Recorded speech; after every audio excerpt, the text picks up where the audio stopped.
Personal സ്റ്റാഫിൽ Jamaat-e Islami നേതാവിനെ നിയമിച്ചത് പൊതുവിദ്യാഭ്യാസ വകുപ്പിൽ ഇത്തരത്തിൽ ഒരു നിയമനം നടന്നതുമായി ബന്ധപ്പെട്ട് ഇപ്പോൾ മുസ്ലിം ലീഗിനുള്ളിൽ അതൃപ്തി പുകയുന്ന സാഹചര്യം ആണ് ഉള്ളത്. കെ മുഹമ്മദ് അഷ്റഫിനെ ആണ് ഇത്തരത്തിൽ നിയമിച്ചിട്ടുള്ളത്. ഇതിൽ കടുത്ത അതൃപ്തിയാണ് യൂത്ത് ലീഗ്, MSF ഉൾപ്പെടെയുള്ള സംഘടനകൾക്കും ഉള്ളത് എന്നതാണ് അറിയാൻ സാധിക്കുന്നത്. പൊതുവിദ്യാഭ്യാസ മന്ത്രി ഷംസുദ്ദീൻ്റെ സ്റ്റാഫ് നിയമനം സംബന്ധിച്ച വിവാദം ഇപ്പോൾ പുകയുകയാണ്. വാർത്തയുടെ വിശദാംശങ്ങളുമായി CV അനുമോദാണ് ചേരുന്നത്. അനുമോദ്, നേരത്തെ ഈ മന്ത്രിമാരുടെ സ്റ്റാഫുകളുമായി ബന്ധപ്പെട്ട് പ്രത്യേകിച്ച് ലീഗ് കൈകാര്യം ചെയ്യുന്ന വകുപ്പുകളിലേക്ക് ജംബോ പട്ടിക തന്നെ ഉണ്ടായിരുന്നു എന്നതാണ് നമ്മൾ പലപ്പോഴായി അക്കാര്യം റിപ്പോർട്ട് ചെയ്തിട്ടുള്ളതാണ്. അതിൽ നിന്ന് ഒരു ഷോർട്ട് ലിസ്റ്റ് തയ്യാറാക്കുക എന്നത് പോലും ശ്രമകരമായിരിക്കും എന്നുള്ളത്.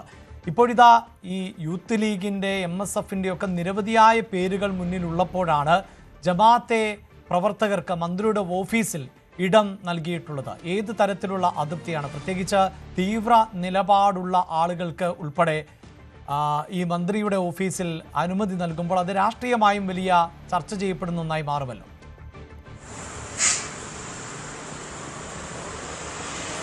അഭിലാഷ്, രണ്ട് തരത്തിലാണ് ഈ വിഷയം ഇപ്പോൾ ശ്രദ്ധേയമാകുന്നത്. ഒന്ന്, നേരത്തെ അഭിലാഷ് പറഞ്ഞതുപോലെ തന്നെ MSFൻ്റെയും യൂത്ത് ലീഗിൻ്റെയും നേതാക്കളുടെ വലിയൊരു പട്ടിക തന്നെ ഈ മന്ത്രിമാരുടെ മുമ്പിൽ പേഴ്സണൽ സ്റ്റാഫിൽ ഇടം നേടാൻ വേണ്ടി നൽകിയിരുന്നു.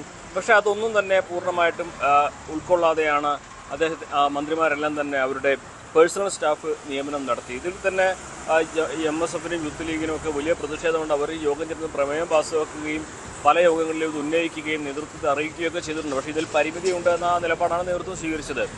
അപ്പോഴൊക്കെ ഉണ്ടാകാത്ത ഒരു വിവാദമാണ് ഇപ്പോൾ ഈ ജമാഅത്ത് ഇസ്ലാമിയുടെ ഒരു നേതാവിനെ SIOയുടെ മലപ്പുറം മുൻ ജില്ലാ പ്രസിഡന്റായിരുന്ന കെ അഷ്റഫിനെ സ്റ്റാഫിലെടുത്തപ്പോൾ ഉയർന്നിരിക്കുന്നത്.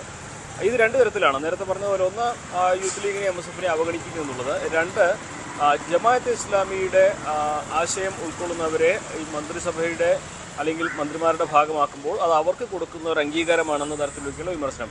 മുൻപ് തന്നെ ഇത്തരത്തിൽ ജമാഅത്തെ ഇസ്ലാമി ലീഗിനെ വിഴുങ്ങുന്നു എന്ന ആരോപണം ഇടതുപക്ഷം ശക്തമായി ഉന്നയിച്ചിരുന്നു. ഈ ജമാഅത്തെ ഇസ്ലാമിയുമായിട്ടുള്ള സഹകരണത്തിൽ ലീഗിലൊരു വിഭാഗത്തിന് എതിർപ്പുണ്ടായിരുന്നു.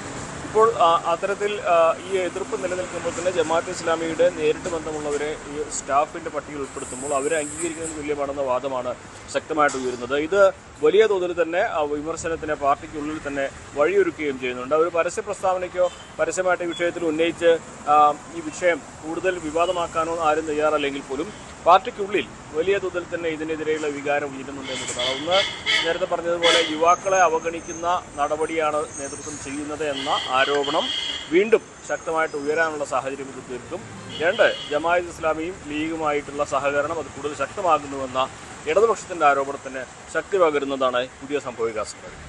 അഭിലാഷ്, ഇതാണ്, അതായത് ഈ ലീഗുമായി ബന്ധപ്പെട്ട് നമ്മൾ നേരത്തെയും പറഞ്ഞിട്ടുണ്ട്, ഒരു പക്ഷെ പരസ്യ പ്രതിഷേധങ്ങളോ പ്രതികരണങ്ങളോ ഉണ്ടാകണമെന്നില്ല എങ്കിൽ പോലും ഈ അതൃപ്തി നേതൃത്വത്തിന് മുന്നിൽ എത്തിയിട്ടുണ്ടോ അനുമോദ്?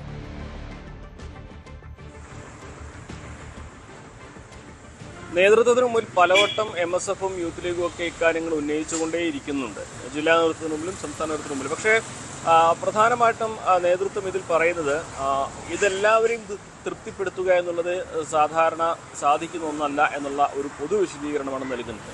എല്ലാവരും തൃപ്തിപ്പെടുത്തി ഇത് മുന്നോട്ട് കൊണ്ടുപോകാൻ കഴിയില്ല. മന്ത്രിമാരുടെ സ്റ്റാഫ് ആകുമ്പോൾ ആ മന്ത്രിമാർക്ക് ചില സ്വാതന്ത്ര്യങ്ങളുണ്ട്. മാത്രമല്ല അവർക്ക് മുൻപരിചയമുള്ളവർ വേണ്ടിവരും. അത് മന്ത്രിയുടെ ഓഫീസിൻ്റെ പ്രവർത്തനത്തിന് അങ്ങനെ ചില നിബന്ധനകളുണ്ട്. അങ്ങനെയെല്ലാം കാരണങ്ങൾ പറഞ്ഞ് ഒഴിഞ്ഞു മാറുന്ന തരത്തിലേക്കുള്ള നടപടിയാണ് ഈ ഒരു നേതൃത്വത്തിൻ്റെ ഭാഗത്തു നിന്നും ഈ യൂത്ത് ലീഗിന് MSFിലേക്ക് ലഭിക്കുന്നത്. സ്വാഭാവികമായിട്ടും വലിയ പ്രതിഷേധം ഉയർന്നാലും ലീഗിൽ ഇതിനൊക്കെ ഒരു പരിധിക്കപ്പുറം മുന്നോട്ട് പോകാൻ കഴിയില്ല എന്നൊരു വസ്തുത തന്നെയാണ്. പ്രമേയം പാസ്സാക്കും, പ്രതിഷേധം അറിയിക്കും, അതിനപ്പുറം നേതൃത്വത്തിന് ഇവരെ ഉൾക്കൊള്ളാൻ അല്ലെങ്കിൽ നേതൃത്വത്തെ തിരുത്തുവാനുള്ള സാഹചര്യമൊന്നും ഇവിടെ ഉണ്ടാകുന്നില്ല എന്നുള്ളൊരു വസ്തുത തന്നെയാണ്. അപ്പോൾ വീണ്ടും പ്രതിഷേധം ഉയരുന്ന കാര്യം സംശയമൊന്നുമില്ല. പക്ഷേ അതിനൊന്നും വലിയ വില ഈ യൂത്ത് ലീഗിൻ്റെയും MSFിൻ്റെയും പ്രതിഷേധത്തിന് വലിയ വിലയൊന്നും നേതൃത്വം കൊടുക്കുന്നില്ല എന്നുള്ളതാണ് ഈ ഇത്രയും ദിവസത്തെ അല്ലെങ്കിൽ ഇത്രയും സംഭവവികാസങ്ങൾ കാണുമ്പോൾ നമുക്ക് വിലയിരുത്താൻ കഴിയുന്ന ഒരു കാര്യം. എന്തായാലും ലീഗിൽ ഇതുമായി ബന്ധപ്പെട്ട് പ്രത്യേകിച്ച് യുവാ നേതൃത്വത്തിനിടയിൽ വലിയ അതൃപ്തി പുകയുന്നുണ്ട്. പക്ഷേ അനുമോദ് സൂചിപ്പിക്കുന്ന പോലെ ഇത്തരം പരാതികളും ഒന്നും തന്നെ ലീഗ് മുഖവിലയ്ക്കെടുക്കുന്നില്ല എന്നതാണ് ഇപ്പോഴത്തെ സാഹചര്യം. കൂടുതൽ വാർത്തകൾക്ക് News 18 Keralam YouTube channel subscribe ചെയ്യുക.